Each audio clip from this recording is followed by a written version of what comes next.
नमस्कार। आज आमे बनैबा ढोकला जहाँ बनैबा बहुत सहज और खाइबा को बहुत सुआदिया तुला परी पूरा नरम और स्पंजी डोसा बनैबा आपण भल भाव वीडियो को स्किप न करी भल भाव देखंतु टिप्स पूरा फॉलो करंतु। देखंतु मुझे गोटे पात्र नहीं और से बेसन गोलेबा गोटे बाउल पाखापाखि गोटे बाउल नहीं बेसन आठी मुझे अदा कंचा लंकार छेचा जोटा आम पर यूज करवा आठी नहीं लुण हलदी गुंड प्रथम आम बेसन को भल भाव चलई नवा यही भाव देखंतु जहाँ सब गेटा अच्छी मुझे भी भल भाव चलई नहीं ये मुझे ऐड करदेली लुण और 3 बड़ चामच सोजी ऐड करके आपको भल भाव मिक्स करदेवी। यही भाव भल भाव मिक्स कर दूची।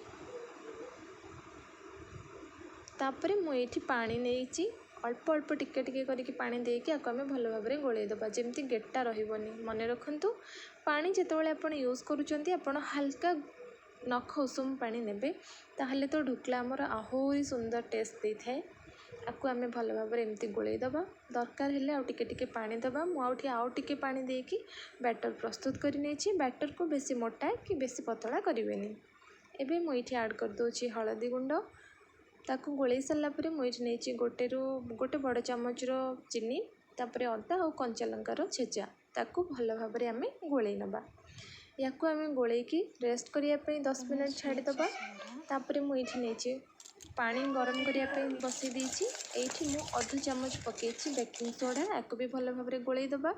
बेकिंग सोडा जितेबाला पकाउछंती जितेबाला आपण ढोकला प्रस्तुत करेंगे तार टिके पूर्व बेकिंग सोडा पकातु। मुझे गोटे पात्र तेल लगे रखीदे एबे आम बैटर को आदेह को ट्रांसफर करदेबा जो बाउल तेल लगे रखी। एबे जो पात्र में मुझे तेल लगे से ढोकलार बैटर ट्रांसफर करदेली आपको आम एबे टिके टैप करदेबा।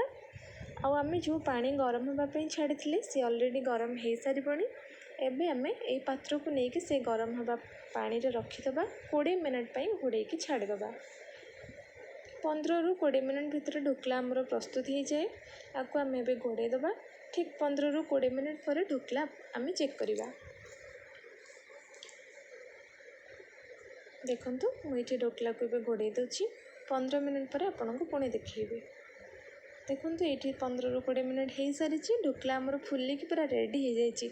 आपको आम गोटे छुरी साहाय्य चेक करवा। देखंतु चारिकड़े किछि लागुनी अर्थात आमर ढोकला पूरा भल भाव सीझी जाइए। याकू आम एबे ठंडा होगापी छाड़ीदबा। मन रखु ढोकला पूरा ठंडा है पर ही नेक्स्ट प्रोसेस को जीवे ना तो ढोकला भांगी जीवार संभावना थाए। एबे ढोकला पूरा ठंडा हो जाइए। मुझे गोटे छुरी साहाय्य चारिकड़ू एमती साइड्रु टिके टिके काटी नेबी। तापरे गोटे प्लेट साहाय्य मु ढोकला को उल्टेकी बाहर करदेवी। देखो ये मु प्लेट रे आपको एमती टिके बाड़े बाहर कर नौची।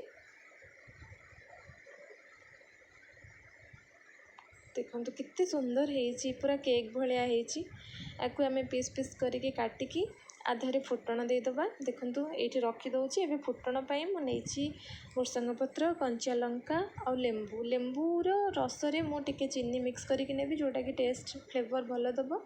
ये फुटण मुझे सोरिष आउ टिके बिरी आपड़ चाहिए स्किप भी करेंगे। बिरी किसी जरूरी भी नुह मत भल लगे मुझे भृसंग पत्र कंचा लंका आपको फुटण प्रस्तुत करके मुझे ढोकला पर देदेली। देखो केते सुंदर देखा जाउची आउ लेंबू आउ चीनीर रसटा भी ये देदेली। एबे आमर प्रस्तुत होगला ढोकला। या आपण गरमा गरम बनैकी खाईपर ये खाइबा को बहुत सुआदिया। देखो केते सुंदर भी होती आपको ये देखी भी देवी ये केते स्पंजी भी होती पूरा नरम भी खाइबा को से नरम भी लगुच। तो आपण मैंने थरे निहाती ये रेसिपी को ट्राए करंतु बनातु घरे खातु। आपण मानक केमिति लगिला मो सहित आपण कमेंट निहाती शेयर करंतु।